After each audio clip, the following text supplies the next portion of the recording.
오늘 아침 하나님께서 저희들에게 주시는 말씀입니다. 신약성경 221페이지 사도행전 19장 21절에서 32절까지 말씀입니다.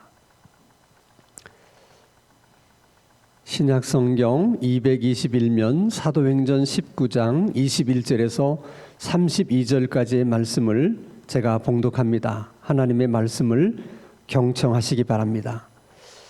이 일이 있은 후에 바울이 마게도냐와 아가야를 거쳐 예루살렘에 가기로 작정하여 이르되 내가 거기에 갔다가 후에 로마도 보아야 하리라 하고 자기를 돕는 사람 중에 디모데와 에라스도 두 사람을 마게도냐로 보내고 자기는 아시아에 얼마 동안 더 있으니라. 그때쯤 되어 이 도로 말미암아 적지 않은 소동이 있었으니 즉 데메드리오라 하는 어떤 은장색이 은으로 아데미의 신상 모양을 만들어 직공들에게 적지 않은 벌이를 하게 하더니 그가 그 직공들과 그러한 영업하는 자들을 모아 이르되 여러분도 알거니와 우리의 풍족한 생활이 이 생업에 있는데 이 바울이 에베소뿐 아니라 거의 전 아시아를 통하여 수많은 사람을 권유하여 말하되 사람의 손으로 만든 것들은 신이 아니라 하니 이는 그대들도 보고 들은 것이라. 우리의 이 영업이 천하여질 위험이 있을 뿐 아니라 큰 여신 아데미의 신전도 무시당하게 되고 온 아시아와 천하가 위하는 그의 위엄도 떨어질까 하노라 하더라. 그들이 이 말을 듣고 분노가 가득하여 외쳐 이르되 크다 에베소 사람의 아데미여 하니 온 시내가 요란하여 바울과 같이 다니는 마게도냐 사람 가요와 아리스도가를 붙들어 일제히 연극장으로 달려 들어가는지라. 바울이 백성 가운데 들어가려고 하자 제자들이 말리고 또 아시아 관리 중에 바울의 친구된 어떤 이들이 그에게 통지하여 연극장에 들어가지 말라 권하더라. 사람들이 외쳐 어떤 이는 이런 말을 어떤 이는 저런 말을 하니 모인 무리가 분란하여 태반이나 어찌하여 모였는지 알지 못하더라. 아멘. 바울은 에베소 3년 동안의 사역을 통해서 정말 많은 일들을 해냈습니다. 그리고 또 선교적인 열매도 많이 거두게 됩니다. 그래서 바울이 생각하기를 이제는 에베소 사역을 접고 이제 다른 곳으로 가서 선교를 해야 되지 않겠는가, 그런 생각을 하게 됩니다. 그게 이제 본문 사도행전 19장 21절인데, 자, 이 일이 있은 후에 이것은 크게 보면 에베소 3년 사역을 마치는 때를 가리키는 것입니다. 바울이 마게도냐와 아가야를 거쳐서 예루살렘으로 가기로 작정하여 이르되 내가 예루살렘에 갔다가 거기서 로마도 가리라 하는 생각을 하게 됩니다.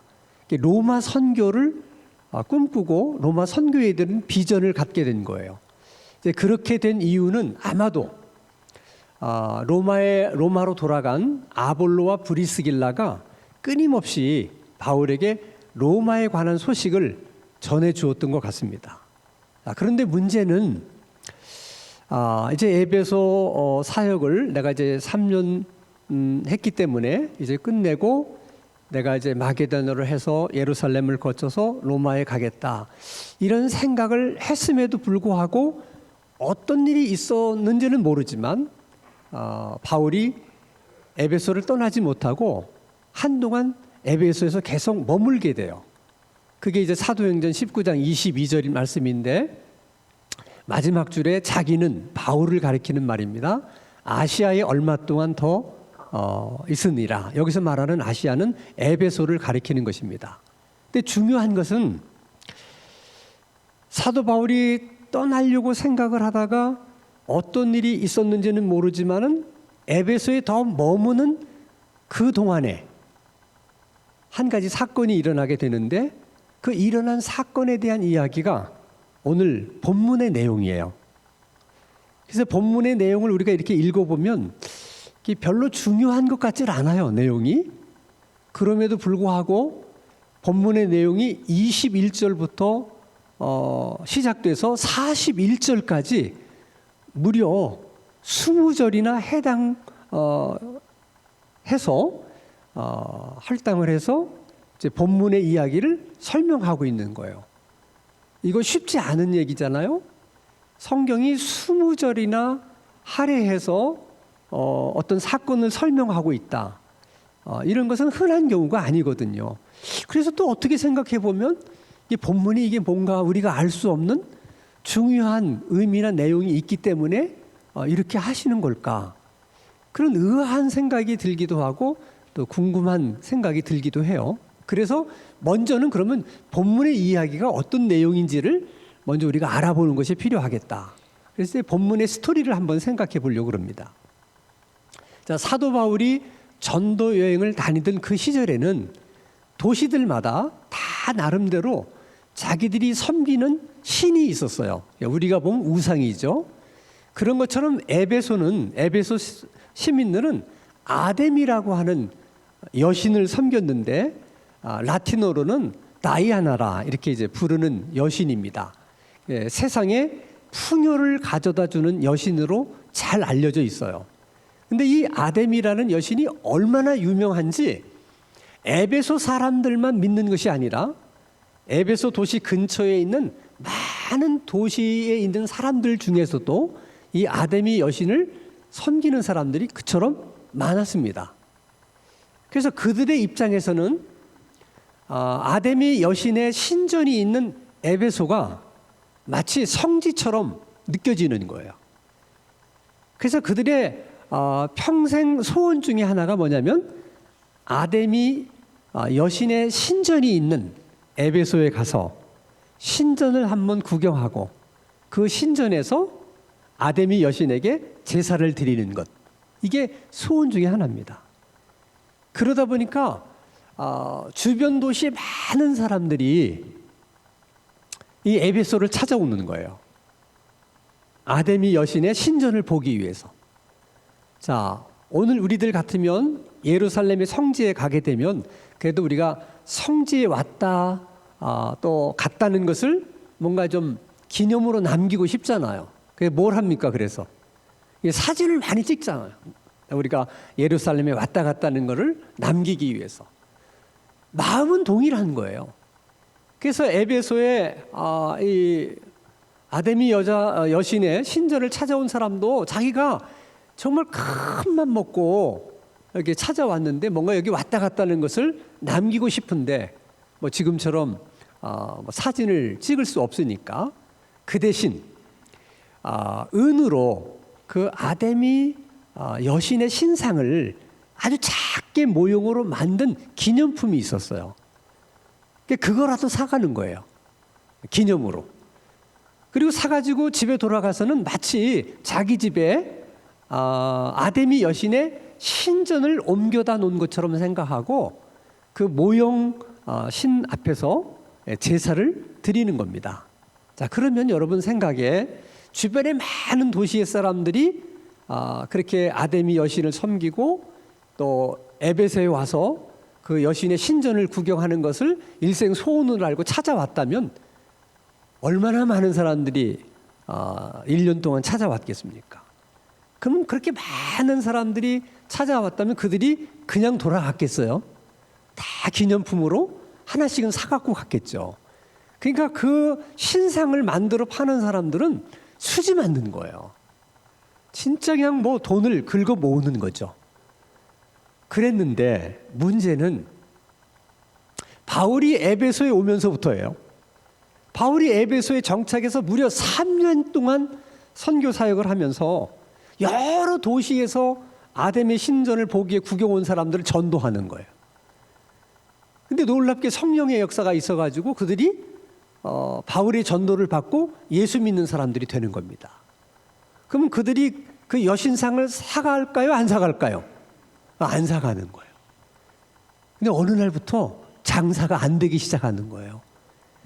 여러분, 장사가 안 되기 시작한 것이 이제 한 3년쯤 되다 보니까 이러다가 가게 문을 닫아야 되는 게 아닌가 걱정할 만큼 그들에게는 이것이 큰 위기였어요. 그래서 그 신상을 만들어 파는 사람들이 다 한자리에 모여서 대책을 논의합니다. 이제 우리 밥줄이 끊어질지도 모르는데 이게 어떻게 하면 좋겠느냐 하고 의논을 하다 보니까 원인은 누구예요? 바울이야. 이 바울을 제거해야 되겠다. 의견이 하나가 됐어요. 그럼 어떻게 바울을 제거할 거냐? 뾰족한 방법이 없잖아요. 그래도 생각해내다 보니까 좋은 방안이 하나 떠오르는 거예요. 그것은 사도 바울이 한 말을 꼬투리 잡아가지고 문제를 삼자. 이렇게 나온 겁니다. 그럼 사도 바울이 한 말 중에 꼬투리를 잡힐 만한 어떤 말을 했을까? 사도행전 19장 26절에 이 바울이 에베소뿐 아니라 거의 전 아시아를 통하여 수많은 사람을 권유하여 말하되 뭐라고 얘기해요? 사람의 손으로 만든 것은 뭐가 아니다? 신이 아니다. 그러니까 바울은 지금 하나님, 여호와 하나님만이 신이라고 하는 것을 전하기 위해서 저런 얘기를 한 거거든요. 그러니까 이들이 사도 바울이 한 저 말을 꼬투리 잡아서 바울이 이런 얘기 한 거 다 들었지. 저게 무슨 뜻으로 한 말이겠느냐. 이 아데미 여신은 신이 아니다. 이렇게 아데미 여신을 무시하고 모욕하고 그 신을 믿는 에베소 시민들을 아주 우습게 본 것이다. 이런 바울을 우리가 어떻게 가만둘 수 있겠느냐. 자기들끼리 이렇게 말을 하다 보니까 진짜 그런 거예요. 그리고 그런 바울을 생각하니까 화가 나는 거예요. 도대체 어디서 뭘 하다 한 사람이 에베소에 와가지고 그래 우리들이 섬기는 아데미 여신을 그렇게 무시하고 우리들의 밥줄을 끊어놓으려고 하느냐. 엄청나게 화가 나는 거죠. 그래서 오늘 본문 사도행전 19장 28절에 보면 그들이 이 말을 듣고 분노가 가득하여 외쳐 이르되 크다 에베소 사람의 아데미요. 그 말은 아데미 여신을 찬양하는 거예요. 위대하다는 거예요. 우리가 믿는 아데미 여신은. 그러면서 그 분노에 찬 그 마음으로 그 소리를 계속해서 질러대면서 시내를 돌아다니는 거예요. 그 영문도 모르는 사람들이 왜 그러느냐 물어보니까 얘기를 들어본지 그런 거예요. 그건 아니지. 그리고 사람들이 한 명, 두 명 그 대열에 합류하기 시작하는 거예요. 그러다 보니까 어느새 엄청난 사람으로 늘어났어요. 이제는 좀 힘이 생겼다고 생각한 그들이 바울을 잡아다가 시민 재판으로 처벌을 할 생각을 합니다.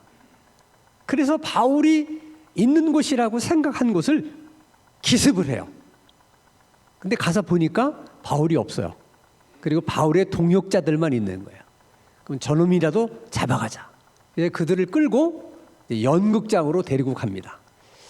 성경에서 말하는 연극장은 오늘날의 영화가 아니라 정말 연극만 하는 소규모 홀이 아니에요.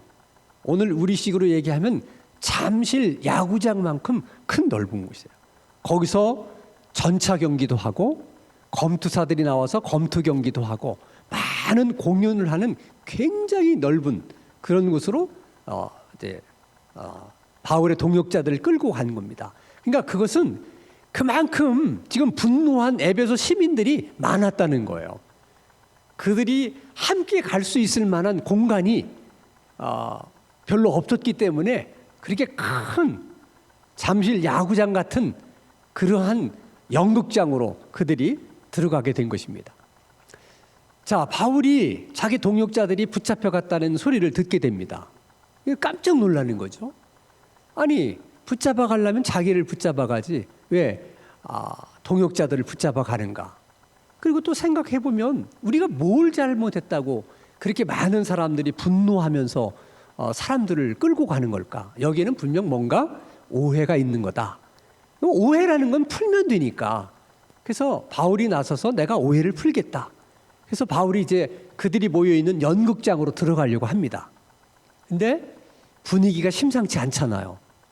바울의 제자들이 만류합니다. 선생님 들어가시면 안 됩니다. 지금 분위기가 살벌합니다. 게다가 에베소에 있는 바울과 가까이 지내던 관료들조차 들어가면 안 된다. 지금 위험하다. 그래서 바울이 연극장에 들어가려고 하다가 이제 포기를 해요. 이제 그 이야기가 사도행전 19장 30절에서 31절에 나와 있습니다. 바울이 백성 가운데로 들어가고자 하나 제자들이 말리고 또 아시아 관리 중에 바울의 친구된 어떤 일이 그에게 통지하여 연극장에 들어가지 말라 권하더라. 그래서 안 들어갔어요. 그런데 저는 이 말씀을 볼 때마다 잊혀지지 않는 사건이 하나 있어요. 제가 청년 시절에 취미 중에 하나가 영화 보는 거예요. 그래서 어떤 영화가 들어오든지 제가 제일 먼저 그 영화를 가서 봤어요. 돈이 없기 때문에 항상 조조 할인해주는 아침에 가서 영화를 보고 그 다음에 이제 친구들한테 영화가 이렇고 저렇고 이게 이제 일종의 내 재미야. 근데 어느 날 교회 다니는 친구가 나보고 와서 하는 말이 교회 다니는 사람은 예수 믿는 사람은 극장에 가면 안 된다는 거야. 그래서 내가 왜 안 되냐? 그게 바로 이 성경 구절을 나한테 들이밀면서 하는 말이 봐라. 바울도 연극장에 들어가려고 하다가 안 들어갔다. 아니 바울도 극장에 안 갔는데 네가 가면 되겠느냐. 그땐 제가 성경에 대해서 아는 게 별로 없어가지고 그런 줄 알았어요. 그래서 훗날 내가 이제 깨달은 게 하나 있어요. 성경은 물론 혼자서 열심히 읽는 것도 중요하지만 성경은 반드시 같이 읽어야 돼요.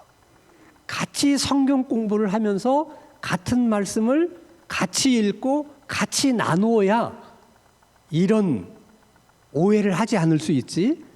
그저 혼자만 계속 성경을 읽다 보면 자기 나름대로 성경을 해석하고 이해할 수 있는 가능성이 많아요. 자, 어쨌든 상황이 계속해서 안 좋은 쪽으로 흘러가게 되니까 정작 염려하는 사람들이 등장했는데 유대인들이에요.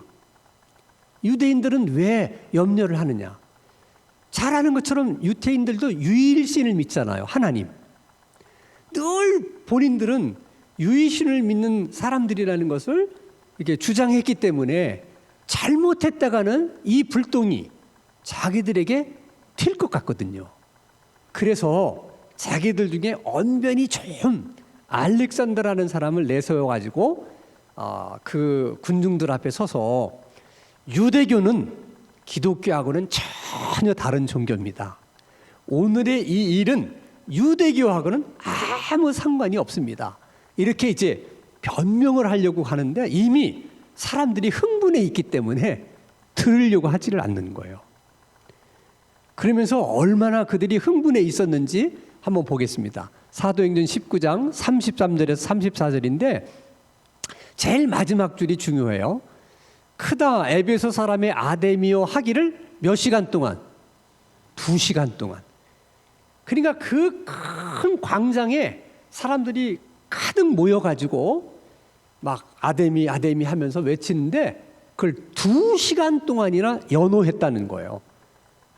그러면 분위기가 얼마나 뜨거웠겠습니까? 그래서 유대인들이 염려한 거거든요. 잘못했다 불똥이 자기들에게 튀면 얼마나 유대인들이 힘들겠습니까? 근데 계속해서 분위기가 험악해지자 이제는 누가 염려하고 나서느냐? 에베소의 서기관이 염려하고 나서는 거예요. 만약 소요가 일어나면 로마 정부로부터 문책을 받을 수 있으니까 서기관이 나서서 그들을 설득합니다. 여러분 뭐가 문제입니까? 우리 에베소가 아데미 여신을 섬긴다는 거 만천하가 다 알고 있고 그 신전이 에베소에 있다는 것도 만천하가 알고 있고 그래서 모든 아데미 여신을 섬기는 사람들이 한 번쯤 에베소에 와보기를 원하는 것 다 여러분 알고 있는 거 아닙니까? 뭐가 문제입니까? 또 바울과 그 동역자들이 뭐 신전에서 물건을 뭘 훔쳤다든지 아니면 대놓고 아데미 여신을 모욕했다든지 그런 일도 아닌데 도대체 왜 이렇게 많은 사람들이 모여가지고 지금 이 소동을 피고 있는 것입니까? 우리에게는 법이 있습니다. 여러분 문제가 있으면 합법적인 법 절차를 따라서 고소하면 될 일을 왜 이렇게 불법적으로 모여가지고 이런 일을 하는 겁니까? 여러분, 만약 아무 이유도 없고 근거도 없이 여러분 이렇게 불법적으로 모여서 소동을 피우게 되면 이 일을 제가 로마 정부에 뭐라고 내가 보고를 하겠습니까? 이 사람들이 무슨 내용으로 모여서 이러고 있다고 내가 보고를 할 수 있겠습니까? 그러므로 오늘 이 모임의 주동자들과 여기에 와 있는 여러분들은 불법적으로 모여서 소동을 일으키고 있기 때문에 에베소의 공공 질서를 파기한 사람들을 내가 여겨서 여러분들에게 책임을 물을 수밖에 없습니다. 들어보니까 틀린 말이 하나도 없잖아요. 그래서 이 설득에 다 모였던 사람들이 넘어가서 그냥 뿔뿔이 다 흩어지게 됐습니다. 그래서 바울을 음해하려고 했던 그들의 계획도 너무 싱겁게 이제 끝나버리고 말았습니다. 이게 여러분 오늘 본문의 이야기예요. 그러면 하나님은 오늘 이 본문의 이야기를 통해 정말 우리들에게 하고 싶은 말씀이 뭘까? 여기서 우리가 중요한 교훈 한 가지를 얻어요. 그것은 신앙인, 하나님을 믿는 신앙인이나 신앙생활을 하는 우리들이 추구해야 될 가장 중요한 가치가 무엇인가 하는 것을 하나님이 오늘 우리들에게 말씀하고 싶어 하시는 거예요. 자, 그러면 은으로 아데미 신상을 만들어 팔던 사람들이 왜 바울을 음해하고 왜 백성들을 선동하려고 한 것입니까? 자기들 하던 장사가 안 되니까. 그래서 경제적으로 어려워졌기 때문에. 이유는 그거예요. 근데 그것 때문에 사람들에게 호소를 하면 별로 사람들이 지지해 줄 것 같지 않거든요. 그러니까 그것은 그 속내는 감추고 그럴듯한 명분을 내세워가지고 바울을 공격하고 그리고 백성들을 선동하기 시작한 거예요. 이런 것을 두고 진실하지 못하다. 그렇게 하나님이 말씀하세요. 진실하지 못하다는 거예요. 근데 놀라운 것은 이런 일이 바울의 그 에베소 그 사람들만 그러는 게 아니라 그때나 지금이나 똑같다는 거예요. 지금 우리들이 살고 있는 이 사회에서도 뭔가 자기가 원하는 것을 얻고자 하거나 원하는 것을 이루고 싶은데 그걸 솔직하게 얘기하면 이룰 수 없기 때문에 그 속내는 감추고 그럴듯한 명분을 내세워서 사람들을 선동해가지고 자기 뜻을 이루려고 하는 사람들이 많이 있다는 거예요. 주로 정치권에 그런 사람들이 있고요. 가끔 보면 언론인들 가운데도 그런 사람이 있고 특별히 교회를 대적하는 이 엔티 크리스찬들 가운데도 그런 사람이 많아요. 그 사람들이 주장하는 얘기를 들어보면 다 일리가 있어요. 명분을 가지고 얘기해요. 근데 사실은 그게 중요한 것이 아니라 그들이 감추고 있는 속내예요. 우리가 그걸 모르게 되면 그냥 그들의 선동에 이용당할 가능성이 너무 많은 거예요. 그래서 오늘도 사도행전 19장 32절의 말씀 보면 하나님이 이렇게 말씀을 하세요. 자, 거기 모인 사람들을 얘기하는 겁니다. 사람들이 외쳐 어떤 이는 이런 말을 어떤 이는 저런 말을 하니 모인 무리가 분란하여 태반이나 어찌하여 모였는지 알지 못하더라. 그러니까 여러분, 선동이 돼서 어떤 분위기가 만들어지게 되면 사람은 대중심리라고 하는 것에 끌리게 돼요.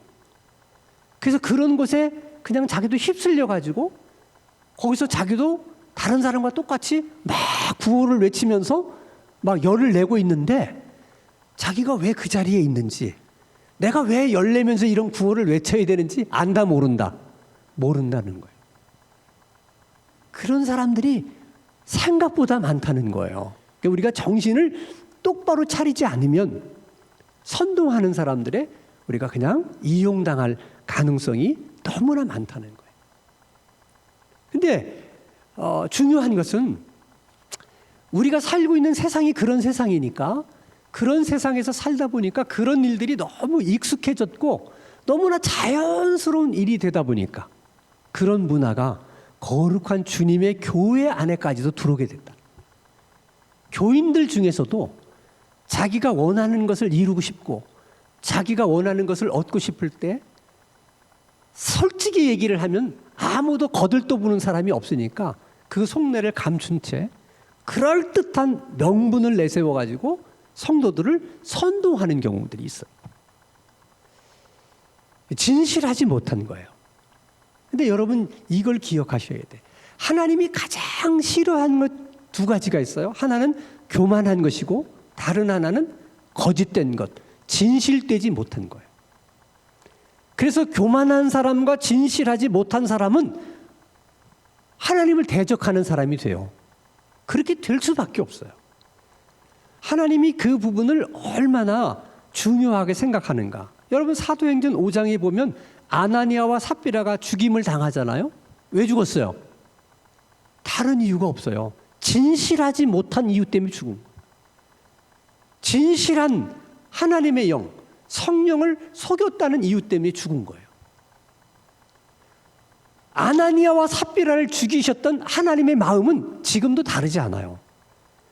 그러나 지금은 아나니아와 삽비라처럼 우리 몸을 죽이지는 않으세요. 은혜의 시대이기 때문에 대신 우리의 영이 죽어요. 우리 영이 죽는다는 것은 우리들의 신앙생활은 우리 힘으로 하는 게 아니에요. 우리 의지로 하는 게 아니에요. 우리 안에 계신 성령이 내 신앙을 이끌어주고 인도해주고 도와주어야 신앙생활이 가능해요. 그런데 영이 죽는다는 것은 그 성령님이 아무런 역사를 하지 않는 거예요. 도와주지도 않으시고 인도하지도 않으시고. 그러면 신앙생활이 어떻게 되느냐? 성령이 도와주지 않는 신앙생활을 열심히 하면 할수록 그 신앙생활은 인본주의로 가게 돼요. 율법주의로 가게 돼요. 그래서 열심히 신앙생활을 하면 할수록 자기 의가 강해져서 항상 자기 생각이 옳다는 착각을 해요. 그리고 자기 생각을 기준으로 다 판단하려고 들려고 합니다. 반대로 그런 사람이 신앙에 열심을 내지 않고 신앙생활이 소극적이 되게 되면 뭔가 말할 수 없는 두려움과 불안이 늘 엄습해 있어서 절대로 그 인생이 행복하지 않아. 그러니까 인본주의 신앙으로 가거나 율법주의 신앙으로 가면 절대 신앙생활을 통해서 얻을 수 있는 평안과 기쁨을 누리질 못합니다. 그런 것이 그 삶 속에 나타나질 않아요. 그래서 우리가 그런 충동이 들 때, 또 마귀가 우리에게 그런 유혹을 하게 될 때 항상 자기 성찰을 하시고 자기에게 물어야 돼. 진실한가? 지금 내가 이렇게 하려고 한 것이 진실한가? 아니면 내가 뭔가 이루고 싶은 것이 있어서 내 속내를 감추고 내가 교인들을 선동하는 것은 아닌가? 순간의 선택을 잘못하게 되면 그 순간부터 여러분은 하나님을 대적하는 자가 되는 거예요. 그래서 예수 믿는 우리가 추구해야 될 가장 중요한 가치 중에 하나가 뭐냐면 진실됨이에요. 진실한 거예요. 또 하나 본문을 통해서 우리가 얻게 되는 교훈이 있어요. 바울이 에베소를 떠나야 되겠다 생각했을 때 떠났더라면 오늘 본문에서와 같은 이런 일은 아마도 없었을 거예요. 그것은 사도 바울도 그 사건이 생긴 이후에 아마 많이 깨달았을 거예요. 이게 얼마나 중요한 문제인지 몰라요. 타이밍의 문제거든요. 그래서 출애굽한 이스라엘 백성들을 하나님이 훈련시킬 때 가장 먼저 훈련시킨 것이 타이밍에 대한 훈련이거든요. 하나님이 고 하면 다 같이 고, 하나님이 스톱하면 다 같이 스톱하는 거예요. 이게 얼마나 어려운 훈련인가 한번 생각해 보세요. 자, 하나님이 출발! 그런데 60만이 다 출발하고 싶은 마음이 있었겠어요? 그럴 수가 없잖아요. 그 60만 중에는 그냥 머물고 싶은 사람도 얼마나 많았겠어요. 그래도 출발해요. 또 하나님이 스탑! 그러면 그 60만 명이 다 스톱하고 싶은 마음이 있었겠냐고요. 절대 그럴 리가 없죠. 더 가고 싶은 사람도 왜 없겠어요? 그런데 스탑해야 돼요. 그렇게 훈련시키는 이유는 생각이 다르면 자꾸 갈등이 생기거든요. 그게 삶을 꼬이게 만들고 어렵게 만들기 때문에 계속 하나님이 그 훈련을 시키는 거예요. 그래서 예를 들면 이스라엘 백성들이 출애굽을 했을 당시에는 광야의 어려움이 있었음에도 불구하고 그들이 원망하지 않았어요. 왜? 그들이 출애굽을 할 때, 애굽을 떠날 때 어떤 생각을 했냐면 애굽에서 너무 힘들게 살았거든요. 너무 노예로 고생하며 살았거든요. 그러니 어디를 간들 애굽만 못하겠냐, 이런 생각이 있었어요. 그래서 광야에 들어와서 힘들고 어려웠지만 야, 그래도 애굽보다는 낫다, 이렇게 생각하고 그냥 원망하거나 불평하지 않았어요. 근데 그날이 계속 되니까 생각이 조금씩 바뀌는 거예요. 아니, 어차피 광야 생활도 힘들고 애굽의 생활도 힘들다면, 똑같이 힘들고 어렵다면 그럼 차라리 어디가 더 낫다? 그래도 밥이나 실컷 얻어 먹고 우리가 먹고 싶은 거 마음껏 먹을 수 있었던 애굽이 더 낫지 않나, 그런 생각 때문에 애굽으로 돌아가자는 마음이 생긴 거예요. 이스라엘 백성만 그런 게 아니에요. 오늘 우리들의 신앙생활 속에서도 그런 갈등이 생기면 그럴 가능성이 많다는 거예요. 그래서 하나님이 이스라엘 백성들만 그렇게 훈련시키는 것이 아니라 바울도 그렇게 훈련시키는 거예요. 그래서 바울은 아시아에서 전도하고 싶을 때 하나님이 노. 그래서 어디로 가요? 유럽 빌립보로 가잖아요. 이번의 경우도 내가 에베소에서 3년이나 사역을 했는데 이제는 사역을 끝내고 내가 다른 곳으로 가서 선교하면 좋겠다. 로마! 비전과 꿈이 있었어요. 근데 그때 그 마음을 어쩌면 하나님이 주신 마음이 있을 수 있다는 거죠. 그런데 막상 떠나려고 할 때 무슨 일이 생긴 거예요. 그럼 어떤 생각을 해요? 내가 3년이나 에베소에 있었는데 며칠 더 있는 게 뭐가 문제냐, 이런 생각을 가지고 그냥 조금 더 머물렀는데 그 사이에 이런 사단이 일어나게 된 거예요. 그래서 우리가 추구해야 될 중요한 또 가치 중에 하나가 뭐냐, 하나님의 생각에 자꾸 우리 생각을 맞추려고 하고 하나님이 주신 타이밍을 놓치지 않으려고 하는 것이에요. 그 타이밍을 우리가 잘 맞추지 못했을 때 우리가 생각지 못했던 어려움을 겪게 되고 또 많은 어려움들이 생기게 돼요. 그것은 우리들의 신앙생활을 통해서 우리가 직접 경험하는 거거든요. 그래서 진실하게 사는 것, 그리고 할 수 있으면 내 생각보다 하나님의 생각을 더 중요하게 생각하고 또 하나님의 생각에 맞추려고 하고 하나님이 주신 타이밍을 어떻게든 놓치지 않으려고 하는 것, 이게 우리가 추구해야 될 가치예요. 그래서 우리가 똑똑한 사람이 되려고 노력하기보다는 차라리 진실한 사람이 되려고 노력하는 게 더 좋고요. 똑똑하다는 칭찬을 듣기보다는 정직한 사람, 진실한 사람이라는 칭찬을 듣는 것을 더 자랑스럽게 생각해야 돼요. 그리고 항상 우리들의 생각보다는 하나님 생각을 더 중요하게 생각, 더 소중하게 생각하고 할 수 있으면 하나님의 생각에 우리 생각을 맞추려고 하는 그런 우리들의 신앙생활이 될 수 있기를 주님의 이름으로 축원합니다. 걸어가신 하나님 아버지, 우리의 생각을 하나님의 생각에 맞추어 사는 저희들의 신앙생활이 되게 해주시고 정직과 진실을 우리 신앙생활의 가장 중요한 가치로 여기며 사는 그런 신앙인들이 될 수 있도록 오늘 우리들에게 은혜를 베풀어 주시옵소서. 예수 그리스도 이름으로 기도하옵나이다. 아멘.